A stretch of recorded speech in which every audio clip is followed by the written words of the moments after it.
Claro presenta. Claro Tech Educación. Soluciones educativas para el nuevo hoy. Agradecemos la colaboración de Ministerio de Educación, Ministerio de Educación Superior, Ciencia y Tecnología, Educa, Cisco, Microsoft, Google for Education, Canvas, Blackboard, Moodle. Con el patrocinio de Xiaomi, LG, Samsung, Alcatel, Huawei, Norton, Dell Technologies, Secomsa.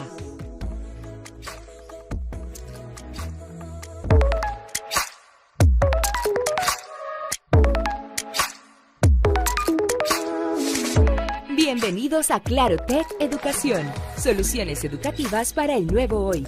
Compartiremos con expertos internacionales y marcas especializadas sobre modelos de transformación digital del sector educativo. Conoceremos su experiencia en mercados que son referente de educación en el mundo, casos de éxito y mejores prácticas relacionadas a la enseñanza a distancia.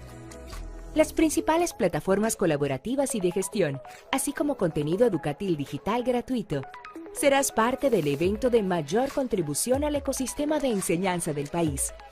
Ya inicia Claro Tech Educación, soluciones educativas para el nuevo hoy.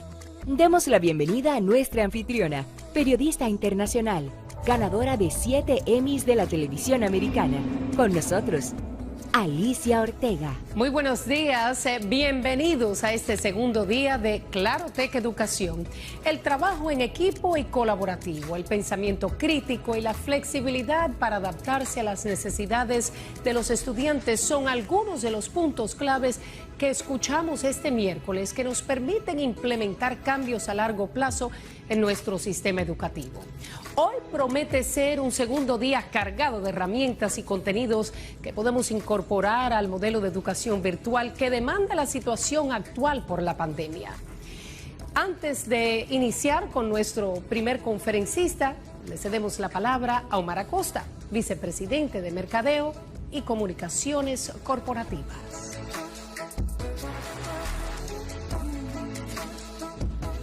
Muy buenos días. Gracias por acompañarnos en este segundo día de nuestro evento Clarotech Educación. La realidad actual nos ha llevado a potencializar aún más el uso de la tecnología en nuestra vida diaria, aunque de forma repentina y más amplia.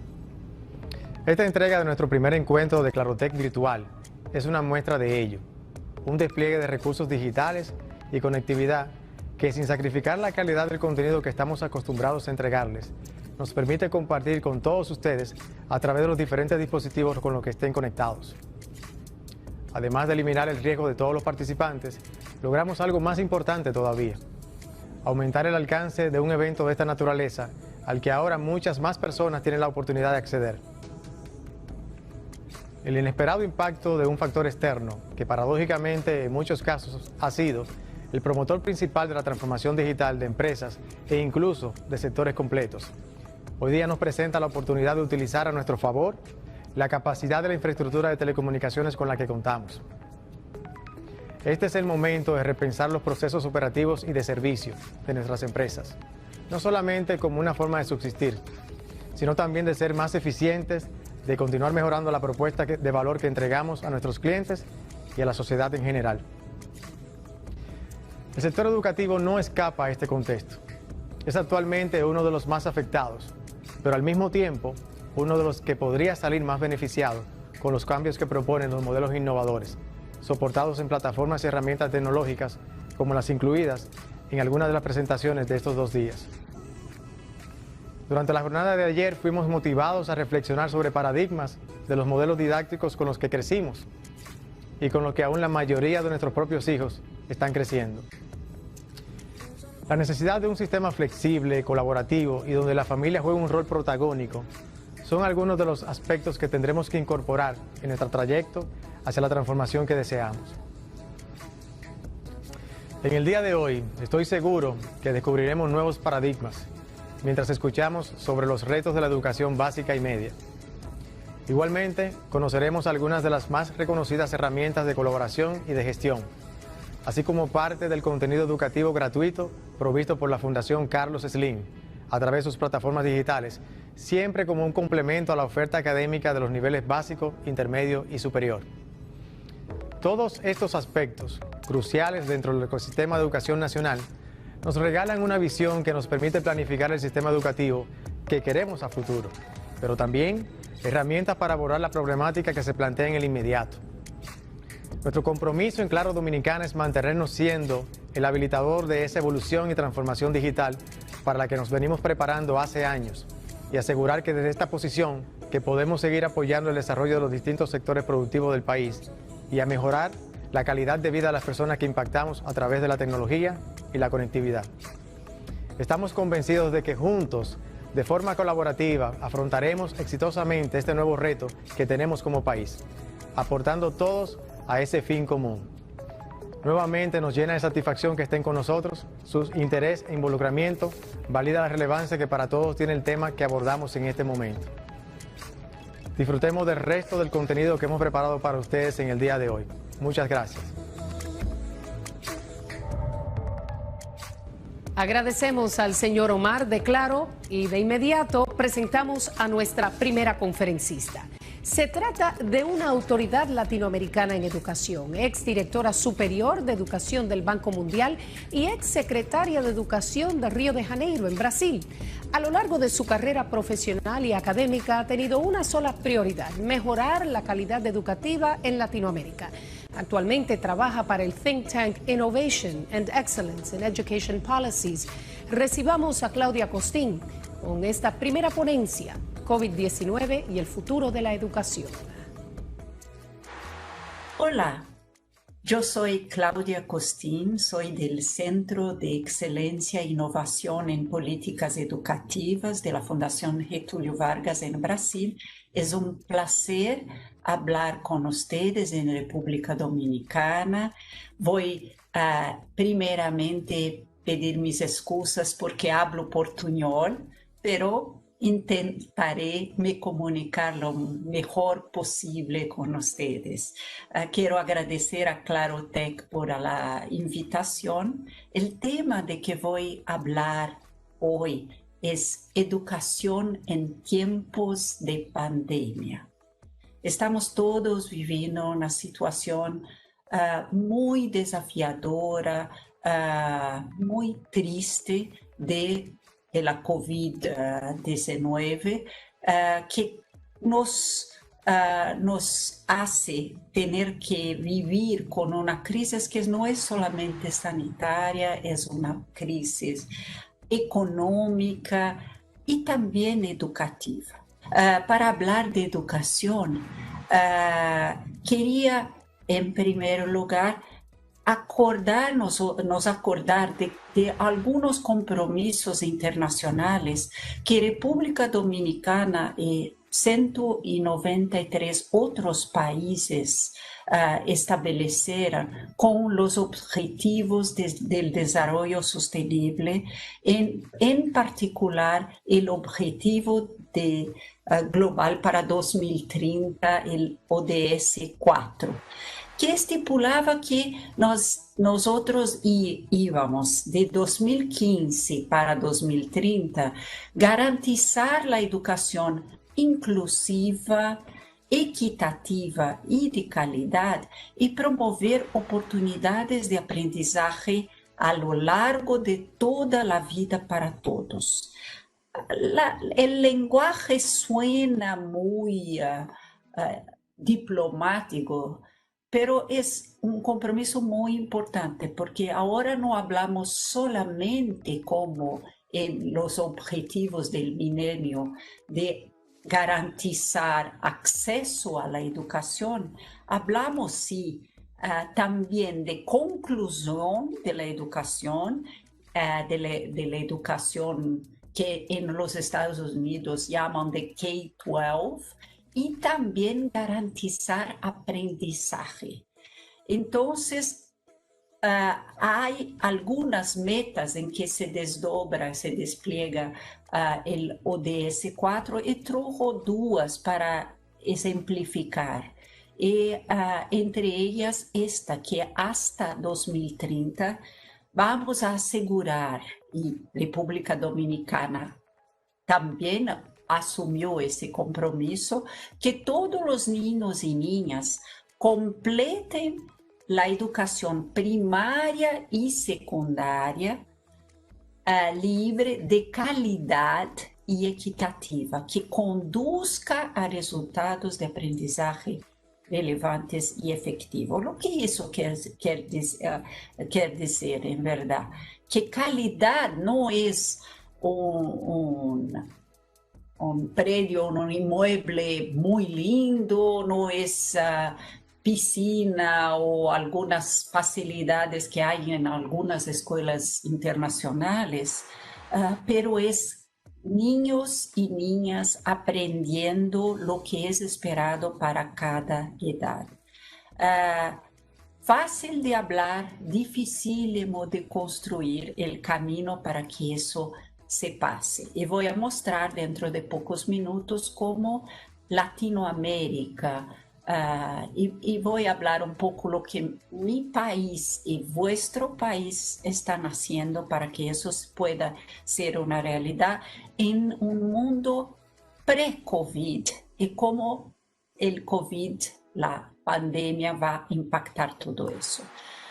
Una otra meta es que hasta 2030 vamos a aumentar de forma sustancial el número de jóvenes y adultos que tienen habilidades relevantes, incluyendo habilidades técnicas tanto para la empleabilidad como para el emprendimiento. Acá hablamos de los jóvenes que fueron dejado para atrás, que no fueron, que entraron en la escuela y después abandonaron sus estudios porque tuvieron que trabajar o porque se desinteresaron de la escuela, o componen la generación llamada de Nini, que ni estudian ni trabajan, lo que es muy triste. Y muchas veces desafortunadamente las gangues o el narcotráfico recluta sus funcionarios dentro del grupo a que me refiero aquí.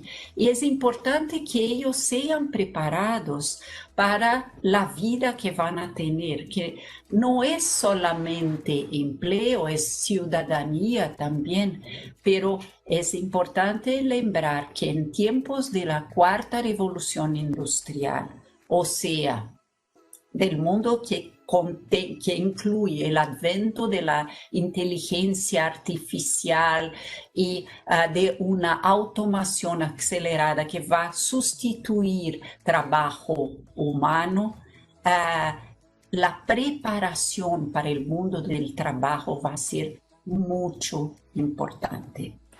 Bueno, ¿cómo vivíamos crisis de aprendizaje antes del COVID-19? Porque como vamos a tener la chance, la oportunidad de ver lo que el COVID va a hacer como otras crisis, es desvelar realidades que algunas de ellas estaban un poco ocultas o obscurecidas. Vamos en frente. Bueno, si hablamos de América Latina, es bueno lembrar que América Latina en el ranking de PISA, un test internacional de calidad de educación oferecida por la OCDE, América Latina se sitúa en el tercio inferior del ranking, lo que quiere decir las habilidades importantes que son evaluadas por este examen ofrecido para jóvenes de 15 años, América Latina no se sale muy bien. Chile se sitúa en el topo de América Latina en eso, y desafortunadamente, como voy a hablar en pocos minutos, República Dominicana, Argentina y Brasil no se salen muy bien. Y el problema empieza temprano en América Latina. Muchos de los alumnos están en niveles muy insuficiente de lectura y matemática, mismo cuando tienen 8 para 9 años, muchos de ellos siquiera lograran se alfabetizar, conocer las letras, el código de lectura. Lo que es muy triste porque las desigualdades educativas entre escuelas públicas que no logran eventualmente alfabetizar y algunas escuelas particulares o privadas que lo hacen mismo en la educación parvularia, van a crecer, van a aumentar de una forma muy grande después de eso. Como hablé y PISA muestra muy bien esta situación, hay una gran desigualdad educacional en América Latina. Para hablar de mi país, Brasil es considerado entre las 79 economías que participaron de PISA, del último PISA de 2018, Brasil es considerado el segundo país más desigual del punto de vista educativo. ¿Y por qué hablo de eso cuando nos reportamos a la pandemia? Porque si ya éramos desiguales antes de la pandemia, cuando algunos niños las escuelas se cierran y algunos niños vuelven a sus casas, a sus hogares, algunos en casas llenas de libros, de computadoras para cada niño que tiene que estudiar, de conectividad, y otros viven en casas, en hogares pequeños, mucha gente en la misma habitación, y padres con un repertorio cultural más estrecho, más conectado con sus propias vivencias, las chances de incremento de la desigualdad cultural son muy grandes y como dijo, hay un incremento muy grande de la desigualdad educacional. Entonces, no es solamente que vivimos una crisis de aprendizaje, vivimos también una desigualdad educacional, y las dos serán potencializadas por la pandemia. Para tornar las cosas más difíciles, la formación que los profesores, algunos países dicen maestros, otros profesores, voy a utilizar la palabra profesores mismo para profesores de parvularia hasta el fin del secundario superior. La formación que los futuros profesores reciben en la universidad es muy divorciada de la preparación para la profesión. Quiero hacer una comparación pequeña con la profesión de médico. Los futuros médicos, desde el primer año de la universidad, están frecuentando, están presentes en los hospitales universitarios.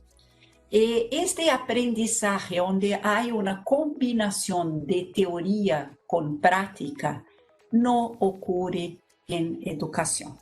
Pero quiero también decir que en el fin del siglo XIX, en los Estados Unidos, mismo en Harvard, donde tengo la oportunidad de leccionar en la maestría en educación, en el siglo XIX, las clases para formar médicos también eran excesivamente divorciadas de la preparación para la profesión. Lo que cambió las cosas en los Estados Unidos fue cuando Johns Hopkins, en el final del siglo XIX, creó su universidad y el curso de medicina, por primera vez, inspirado en Alemania, fue acompañado de un hospital universitario y de laboratorios y pasaron a ser mucho más selectivos para la profesión de médico. Con eso la profesión ganó mucho prestigio y reconocimiento social. El mismo se pasó en la educación con Finlandia, que también tenía una formación de profesores muy teórica y hace como unos 40 años ellos decidieron que en una situación de conflicto con la universidad, decidieron que debería ser mucho más profesionalizante la formación de futuros profesores. Al final y al cabo, la profesión de profesor es una de las más complejas que existen, una preparación que mira para la complejidad de la profesión es muy importante. En América Latina, el único país que ha hecho una transición importante en esto fue el Chile, que ahora demanda que los futuros maestros también estén en las salas de clases de escuelas primarias y secundarias, sea asistiendo las clases, sea participando un poco junto con un profesor responsable. Bueno, en este contexto, aún antes de la pandemia, un otro cambio se pasó en el mundo, que es el futuro, lo que fue llamado sea el futuro del trabajo o la revolución 4.0. Yo trabajé, fui uno de los miembros de la Comisión Global para el Futuro del Trabajo de la OIT, de la Organización Internacional de Trabajo. Fui la única persona de educación en Ginebra, donde trabajamos por 18 meses para discutir lo que va a acontecer con el mundo con el advento de la inteligencia artificial, con los cambios que se ven en el trabajo hoy. Y algunas cosas me mostraron que hay desafíos que el futuro va a reservar para América Latina que son muy grandes. Como me referí hace algunos minutos a eso, la automatización acelerada y la robotización. Robotización es un término para hablar de la conjunción de máquina con inteligencia artificial, con una extinción acelerada de puestos de trabajo. Osborne y Frey, dos investigadores de la Universidad de Oxford, llegan a hablar de 2.000 millones de puestos de trabajo que van a estar extintos hasta 2030. No de una vez pero en olas sucesivas de extinción. Lo que va a demandar de nosotros en el campo educativo, no solamente trabajar con habilidades básicas, pero con habilidades de niveles mucho más sofisticados. No es más suficiente formar los niños o preparar los niños para leer e interpretar textos, tener razonamiento matemático, una mente investigativa que es la base de todas las ciencias, pero también desarrollar análisis más profundizados, pensamiento crítico, saber leer un texto e investigar sus fuentes, que es tan importante en tiempos de redes sociales, pensamiento sistémico y mismo resolución colaborativa de problemas con creatividad. ¿Por qué? porque los robots no saben hacer eso aún. Cuando hablo, por ejemplo, de la profesión de abogado, no es que todos los puestos de trabajo de la profesión van a desaparecer, pero con la jurisprudencia toda digitalizada, toda legislación digitalizada, basta acoplar un algoritmo, un sistema de inteligencia artificial, que las decisiones de los jueces pueden ser preparadas, que líneas de defensa pueden ser para abogados pueden ser preparadas, lo que significa que advogados novicios que inician su profesión tal vez no sean más tan necesarios, o médicos radiologistas con sistemas de inteligencia artificial ya preparados para interpretar imágenes, exámenes o diagnósticos de imágenes, también no van a ser tan necesarios, pero los que saben hacer análisis más profundizadas estarán aún en demanda. Un otro desafío que vamos a vivir es que la población joven en edad de trabajar va a ser, con la transición demográfica, menor que la población de niños y de ancianos.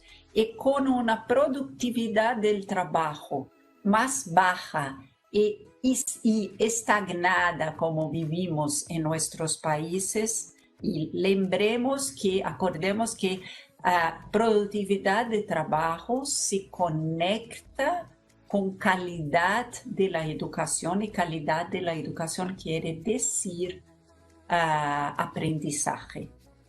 Y por último, pero no menos importante, la desigualdad social va a tender a crecer. Yuval Harari ha dicho eso muchas veces, y otros autores como Martin Ford también. Y el riesgo de populismos, porque una ciudadanía más despreparada, con gran desigualdad social, se torna un caldo de cultura para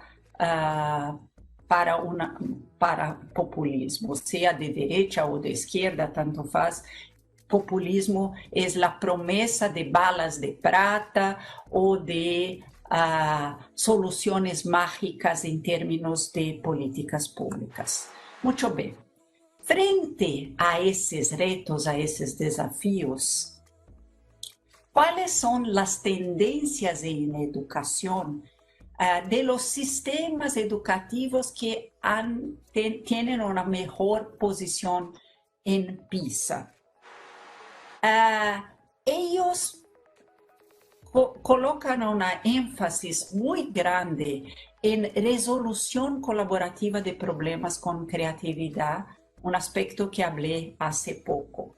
No es solamente colaborar, que es una palabra muy importante para el momento que vivimos, y que debe ser transferido a las escuelas, el desafío de colaborar, el equipo escolar, los maestros o profesores de una escuela, trabajar colaborativamente, como preconiza, por ejemplo, Michael Fullan, un gran especialista en políticas educativas, un especialista canadiense que preconiza eso, pero enseñar los niños, los estudiantes, en todos los niveles de educación, a trabajar colaborativamente. No es solamente darles computadoras o tablets para los niños, es hacerlos, enseñarles a utilizar eso para procesos colaborativos, utilizando creatividad. Y se puede mismo pensar en prototipar soluciones para los problemas. Otra tendencia muy fuerte es la enseñanza híbrida. Y acá una pausa para comentar que la pandemia va a dialogar mucho con esto, porque cuando volvemos a las clases presenciales, probablemente por tener que disminuir los tamaños de las salas de clase, el tamaño de los grupamientos de estudiantes, nosotros vamos a tener un sistema de rodicio en que algunos se quedan en casa en cuanto otros tienen clases y después los que estaban en la clase vuelven a casa y con eso se puede pensar en sistemas de sala de clase invertida o como se dice en inglés, flipped classroom, en que al revés de tener las exposiciones de clase hechas por el maestro presencialmente, eso se pasa en pequeños vídeos que el propio profesor puede hacer o algunos youtubers pueden traer, y eso he visto, es mirado en casa. Por eso que es importante que los niños tengan sus tablets o sus computadoras después de un cierto grado, de una cierta clase. Y miran a eso en casa, y en la clase el maestro enseña a aplicar esos conceptos aprendidos en situaciones de la realidad. Uno de los ítems en que Latinoamérica se sale peor en la prueba PISA es en aplicar conceptos científicos en problemas de la realidad.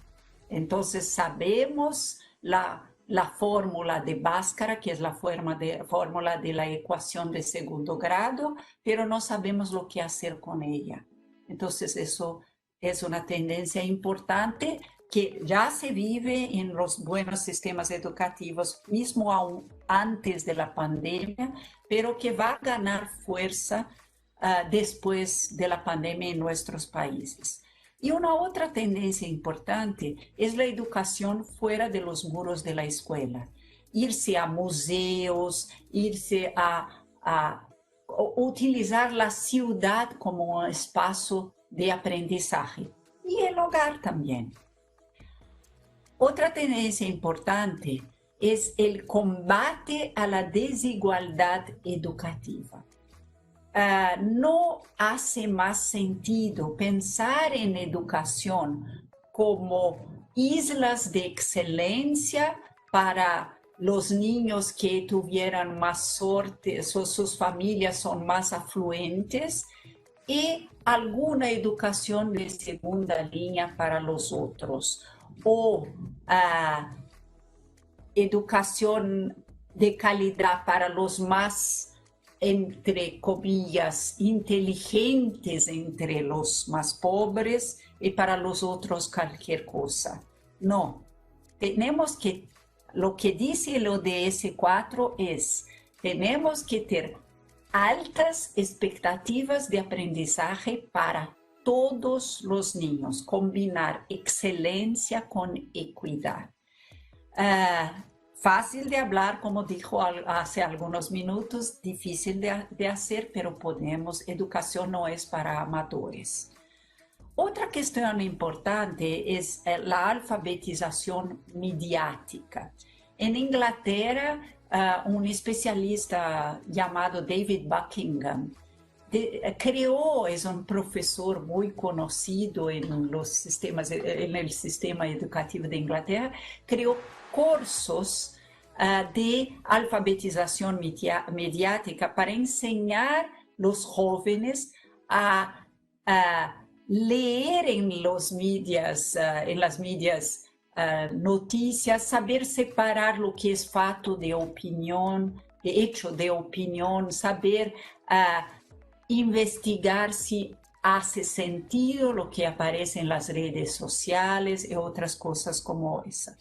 Y asociado a eso, la cultura digital. Cultura digital no quiere decir simplemente utilizar computadoras. Eso los niños son casi nativos digitales. La cuestión es cómo utilizar con seguridad, cómo utilizar para el proceso de enseñanza y de aprendizaje. Muchos maestros en esta pandemia lograron aprender de una manera o de otra cómo utilizar sus computadoras, mismo si nunca antes hubieran utilizado. Pero hay un camino importante para el aprendizaje de utilización que debe ser desarrollado con los maestros a lo largo del proceso todo que estamos viviendo. Otra tendencia importante son las competencias para el siglo XXI.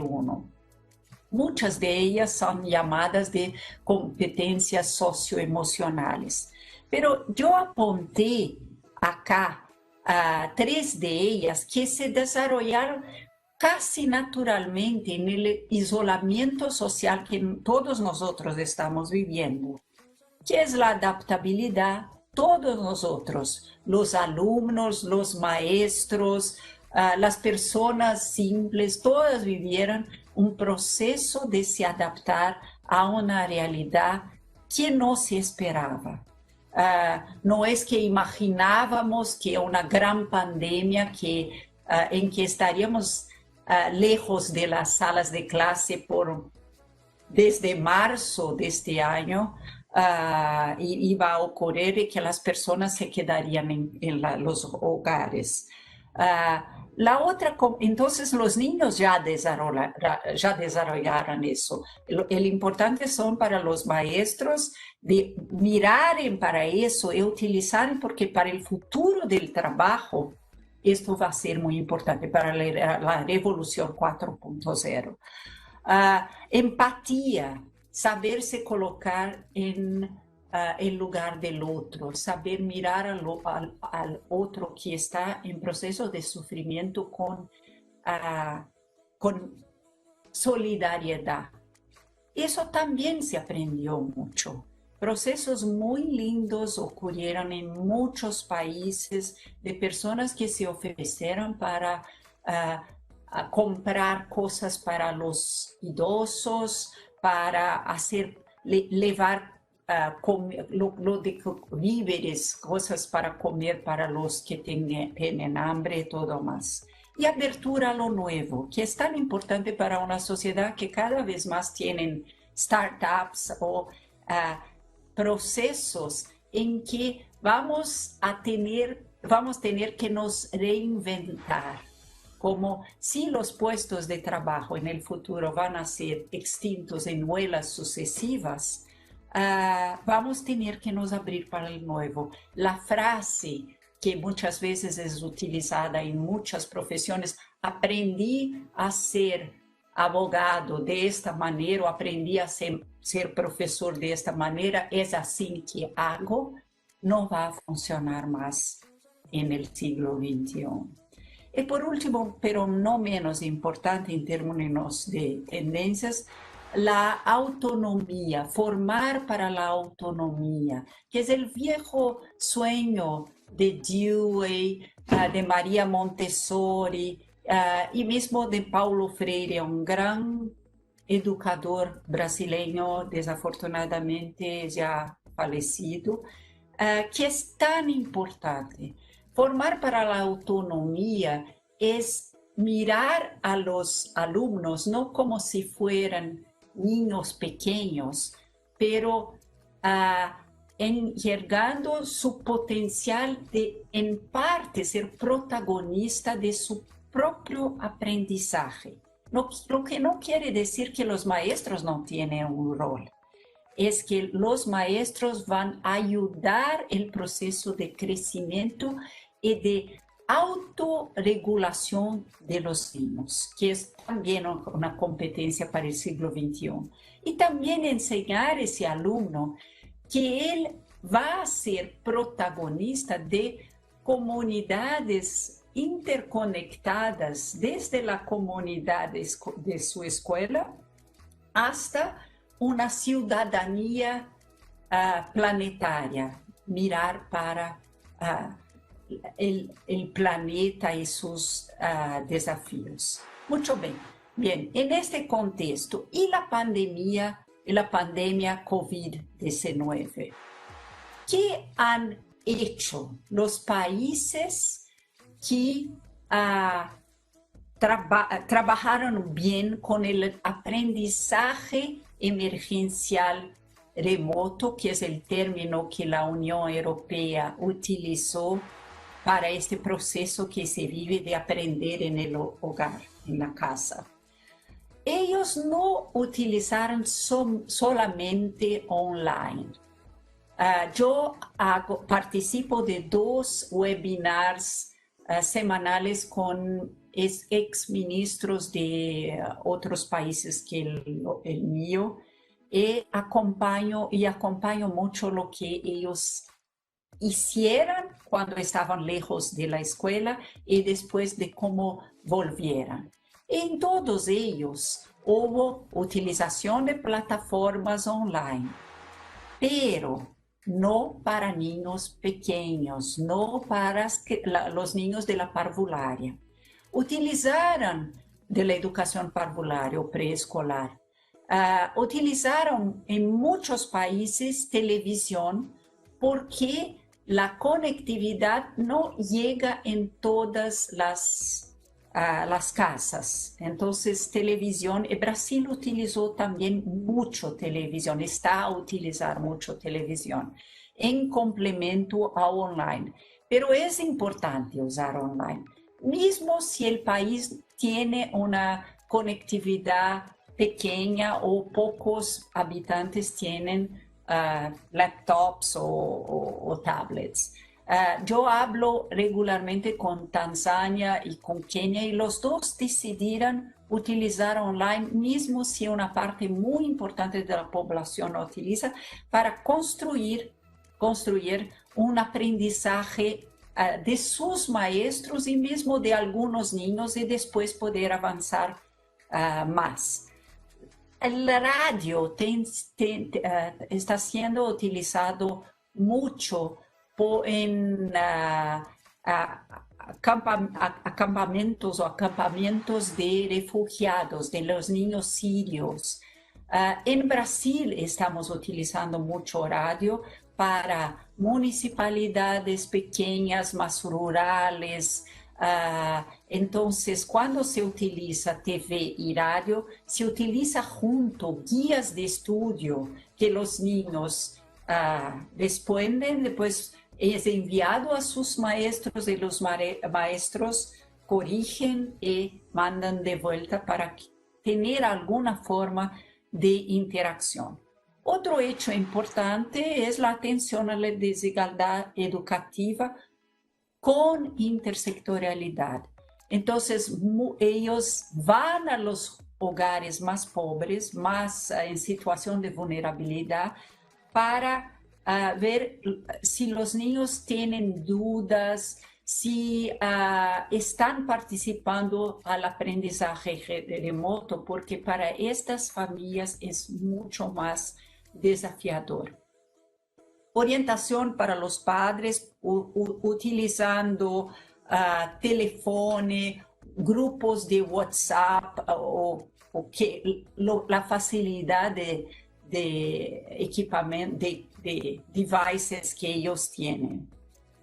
También muchos están, especialmente en la educación infantil, la educación de los niños muy pequeños, aún preescolar, los maestros haciendo pequeños vídeos digitales, hablando directamente y dando el nombre de los niños de su clase para mantener la ligación con la escuela viva. Formaciones de emergencia para los docentes. Cuando las escuelas fueron cerradas, no estábamos preparados para nada de eso. Entonces, son formaciones hechas por medio virtual. No son, en los casos de países latinoamericanos que ya están haciendo eso, no son perfectas, pero ocurrió un proceso muy lindo de aprender haciendo. Sí, nada es perfecto en el aprendizaje remoto que se pasa, pero cada vez más, progresivamente, las clases dadas y los aprendizajes mejoran. Con un caveat, con un comentario solamente. Nada sustituye la escuela, el contacto humano, presencial, especialmente con niños y con adolescentes, con teenagers. Pero otra cosa que fue hecho en este momento de aislamiento en la totalidad de los países es utilizar este tiempo que los niños no están en la escuela para planear la vuelta a clases. Porque tenemos que tener protocolos sanitarios, protocolos pedagógicos, preparar psicológicamente los maestros y los profesores para la vuelta a clases, preparar los padres para la vuelta a clases, a mejorar la infraestructura de la escuela del punto de vista sanitario, los baños de las escuelas, los comedores, no sé si esta es la palabra, pero de las escuelas, las cocinas, para que todo pueda marchar bien. Y el regreso a clases. Bueno, por las experiencias internacionales, nosotros en Brasil aún no volvemos a las clases. Yo soy mentora de 50 secretarios municipales y 3 estaduales de educación en Brasil.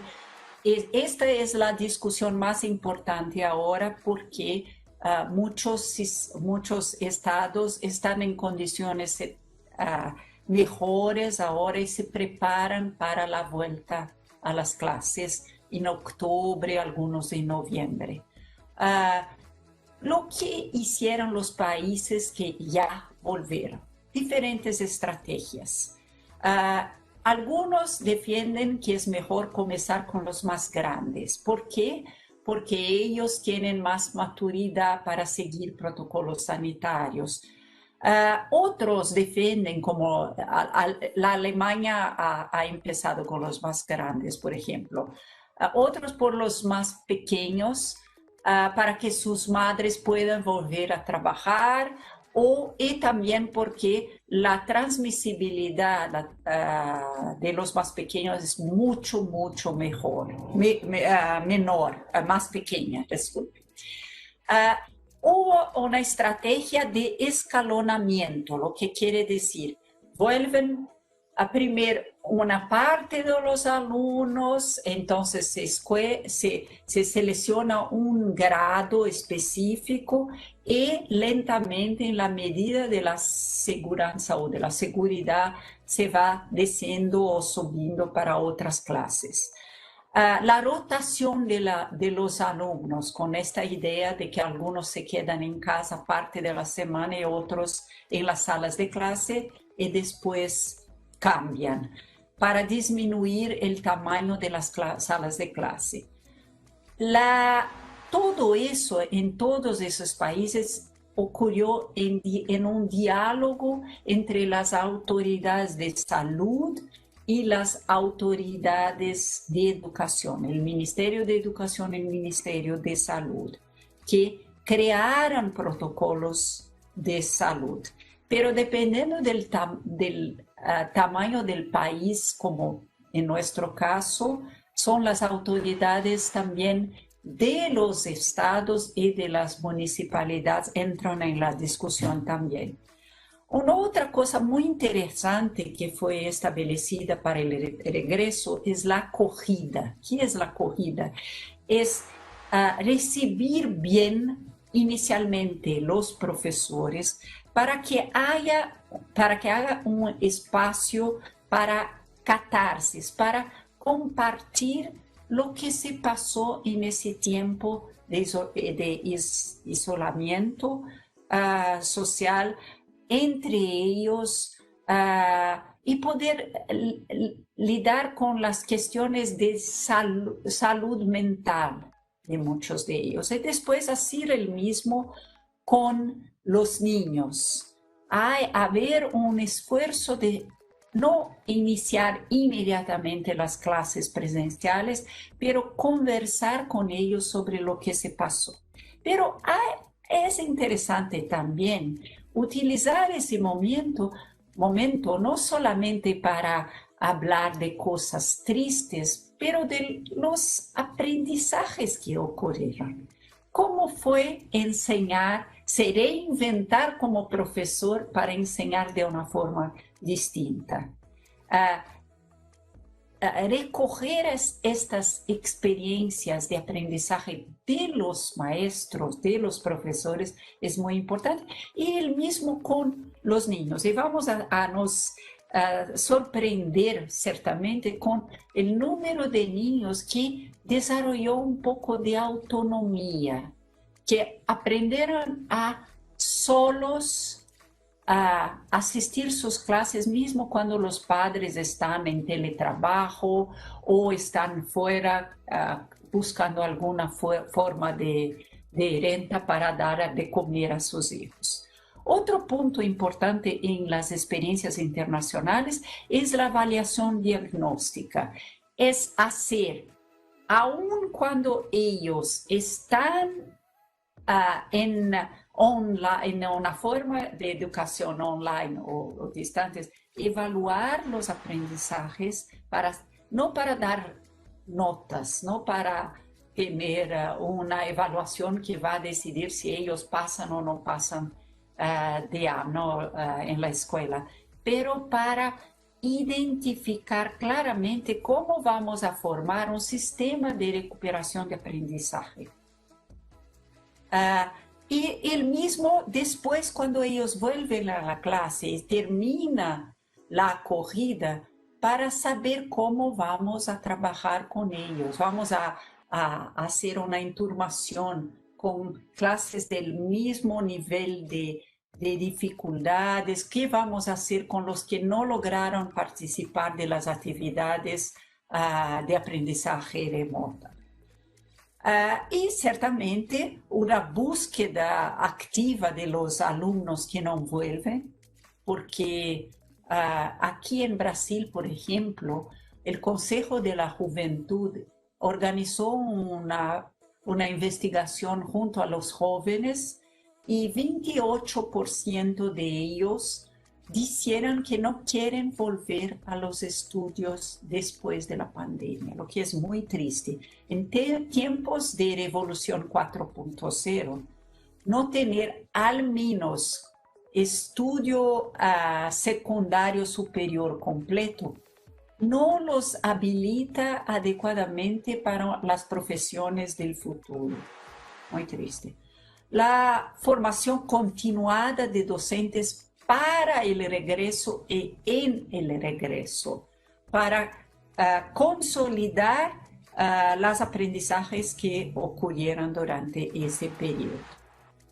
Y la pospandemia, ¿qué va a pasar con la educación en el futuro y con la vida en el futuro? Yo siempre digo que las crisis son momentos muy difíciles y la crisis del COVID es una de las más tristes. Mucha gente se fue, las familias perdieron entes queridos. En Brasil, donde la situación es muy grave, fue muy grave, es terrible lo que se pasó económicamente también, pero crisis son momentos de mucha aprendizaje e innovación también, de rupturas de paradigmas.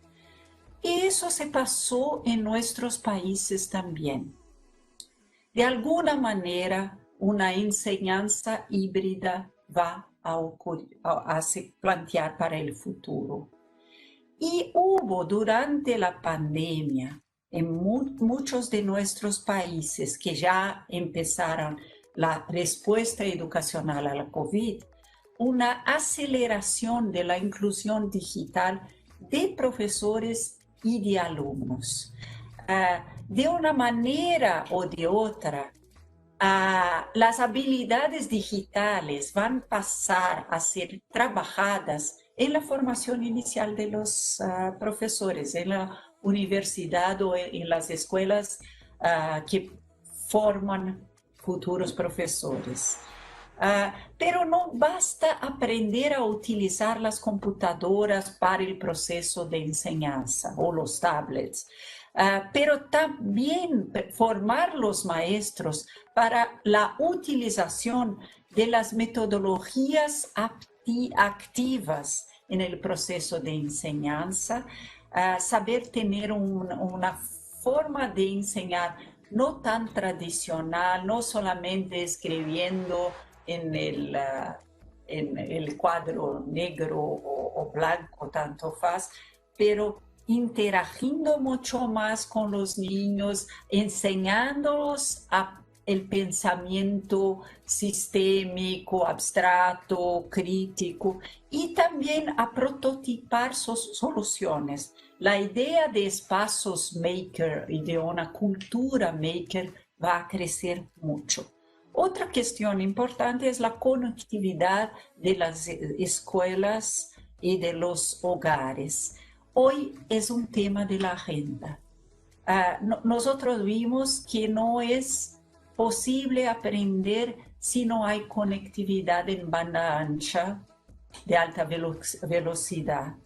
Y cada vez más eso entra en la agenda. Yo lembro de Malasia, que hace unos 7 años planteó en la agenda nacional la conectividad de los hogares, no solamente de las escuelas. Podemos pensar en lo mismo. Y algunas habilidades desarrolladas por los alumnos, como dijo en el comienzo, en la pandemia, van a ser mucho útiles más tarde con la revolución 4.0 o el futuro del trabajo. Era esto que quería plantear. Es un placer hablar con ustedes. Y si más tarde tienen preguntas que quieren discutir conmigo, tengo ahí mi Twitter, hablo todos los días con maestros e investigadores de educación de todo el mundo, y mi Twitter es @Claudia Costin, y tendré mucho gusto de dialogar con ustedes en mi portuñol. Es un placer hablar con ustedes. Gracias, señora Costin. Nuevamente escuchamos 2 puntos claves en su ponencia: el pensamiento crítico y el trabajo en equipo, o sea, el colaborativo. Me sorprende realmente la cifra del 28% de estudiantes encuestados que dijo no quiere volver a la escuela tras el paso de la pandemia. ¿Cuál podría ser el impacto emocional de este proceso en nuestros niños y adolescentes, y cómo los podemos ayudar y acompañar en este proceso? Bueno, el impacto emocional de la pandemia, muchos especialistas están estudiando eso, es muy grande. ¿Por qué? Porque especialmente los jóvenes, los adolescentes, los jóvenes, ellos necesitan de socialización. Por más que hablen ahora en redes sociales, muchos de ellos que tienen computadoras o algún instrumento para conexión digital, no es la misma cosa. Entonces hay un problema muy grande, y hay también un problema económico, porque sus padres perdieron empleos, y si ellos son más viejos, hay una presión para que interrumpan sus estudios para buscar fuentes de renta más importantes. Pero la cuestión emocional es muy importante. Por eso que la acogida va a ser tan importante al volver a la escuela, los contactos con sus padres también, y mismo un trabajo de los equipos de salud que se conectan a la educación para observar si no hay problemas más graves de salud mental. Yo quiero hablar de un último problema que es el problema de los niños con discapacidades, especialmente en el espectro autista, que para ellos es muy desafiador mudar las rutinas del día. Entonces, algunos países están trabajando con no solamente durante el aislamiento social, hablar con sus padres y dar orientaciones de lo que eso debe ser hecho, pero la vuelta a las clases,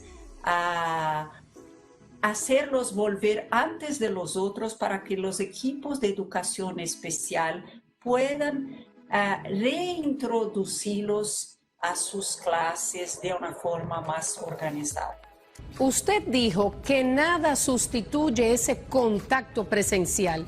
¿Qué tan importante es mantener la interacción social en el proceso educativo virtual y cómo podemos preservarla? Bueno, algunas ideas fueron desarrolladas para eso, sea con profesores de niños pequeños que van en ciudades pequeñas, percorren los hogares de las familias en coches, en autos, para ir saliendo con sus máscaras, acenando para el niño. Eso ha sido mucho hecho, enviando vídeos para las casas, y también cuando la situación sanitaria permite, haciendo agendamientos en la escuela para como si fuera un plantón, un momento de lidiar con las dudas. Entonces, algunos profesores voluntarios están en las escuelas y reciben los niños 2 o 3 de cada vez y hablan con sus padres juntos, pero un poco distantes, y hablan con ellos y explican. Eso también, pero demanda autorización de las autoridades sanitarias. Es algo que puede ser hecho cuando ya estamos en una situación menos peligrosa. El modelo de educación virtual podría ser retador para los infantes, eso lo sabemos. ¿Cuáles son sus recomendaciones en este sentido? ¿Y qué tanto deben y podrán involucrarse los padres en este proceso? ¿Y cómo deben manejar este nuevo entorno de aprendizaje? No sé cómo dicen en República Dominicana, pero nosotros llamamos de primera infancia o la niñez, la primera niñez, que quiere decir de hasta como 6 años de edad. Eso es un periodo en que la utilización de tablets no es muy recomendada. Al menos para los niños de 4 y 5 se puede utilizar, pero mucho poco. Entonces, lo que es más fácil es establecer una comunicación con estos padres y darles algunas orientaciones de lo que pueden hacer o enseñar a alguna persona de la familia que va a se quedar con los niños a hacer para continuar. 3 cosas que son muy importantes con los niños pequeños. Una es la salud del pequeño. Entonces, orientaciones para la salud de los pequeños. Otra es la estimulación cerebral. Es muy importante estimular el cerebro de los niños muy pequeños. Y la tercera cosa, y la más importante, es es mantener vínculos o conexiones afectivas entre los padres, quien se ocupa del niño y el niño. Para que un niño aprenda bien, es muy importante que él tenga tenga establecido un nexo afectivo, no solamente con sus padres, pero con cualquier persona que quiere le enseñar algo. Entonces, eso es un elemento importante. Entonces, orientar estos padres es extremadamente importante. Y eso en Brasil está siendo hecho por grupos de WhatsApp, dada la omnipresencia de los celulares, mismo en familias muy pobres, o por teléfonos. Por años se ha satanizado el uso de los aparatos electrónicos y el tiempo que pasan frente a la pantalla nuestros hijos. ¿Ha cambiado esa percepción y cómo equilibramos ahora el tiempo de aprendizaje y el tiempo de entretenimiento a través del mismo medio digital? Bueno, si yo hablara con un grupo de madres y padres de jóvenes, yo diría olviden las prohibiciones. Esto es un tiempo que el más importante cuando uno se queda en casa, de tener paz y no de tener disputas muy frecuentes sobre eso. Después, cuando la pandemia termine, vamos a volver a una rutina diferente. Pero con los niños pequeños, es importante, sí, hacer con que ellos tengan tiempo para se ejercitar físicamente también. Y es muy adictivo mirar para pantallas, especialmente si uno trabaja con soluciones gamificadas, que es lo que se hace con niños pequeños y mismo con niños un poco más grandes. Entonces, yo diría que es importante controlar un poco, pero lembrar que las rutinas pueden cambiar cuando las clases vuelven. Y no es bueno satanizar las pantallas, porque tenemos que construir un letramiento digital y un analógico. Los dos letramientos serán importantes para el futuro. Como dice una investigadora de esta área que se llama Marianne Wolf, una neurocientista, que escribió un libro muy interesante se queda como recomendación, El cerebro digital. Si usted tuviera que escoger dos prácticas ya probadas en otros países que podríamos implementar aquí en República Dominicana en estos momentos de la pandemia, tomando en cuenta nuestra realidad social y económica, ¿cuáles serían? Yo diría una prioridad que no parece con prioridad, que es, no vamos a ser perfeccionistas, vamos a aprender a lo largo del proceso, porque es el learning by doing, como se dice en inglés, o aprender haciendo. No es momento de decir o tengo una cosa perfecta o no hago nada. Entonces, lo que los países hicieron y que fue muy rico fue aprender haciendo. Esa es una. La otra es tener una mirada especial para la desigualdad social, tener alternativas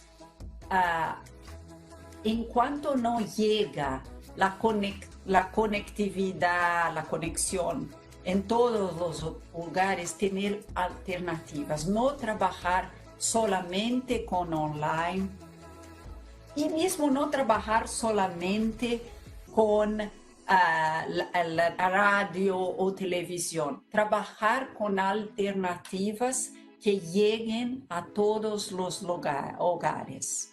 Gracias, señora Costín. Continuamos con Clarotec Educación.